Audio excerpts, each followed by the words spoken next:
Back to video. I hope आप सही बढ़िया होंगे। तो आज हम दोस्तों हमारे पास ये कीबोर्ड है, तो देखते हैं इसको आज इसका रिव्यू करने वाले हैं।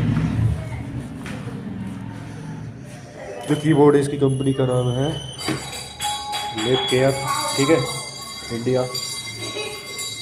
और जो इसकी मुझे कॉस्ट पड़ी है वो पड़ी है 500 रुपये, ठीक है। यहाँ पे देख सकते हैं आप, ठीक है। यहाँ पे 600 रुपये का प्रिंटर लग रही है, 500 रुपये का पड़ा, ठीक है। साइज को रखते हैं साइड में, इसको ओपन करते हैं, देखते हैं कि इसका रिव्यू करते हैं कि इसमें क्या क्या फंक्शन है, क्या क्या 500 रुपये में किस प्रकार का कीबोर्ड मिलता है, ठीक है। बाकी लेप केयर कंपनी जो इंडिया की है, लेप केयर कंपनी का देखते हैं इसमें किस प्रकार का है, ठीक है। ये इसका जो केबल है, क्वालिटी जो उसकी है ठीक ठाक है 500 के हिसाब से।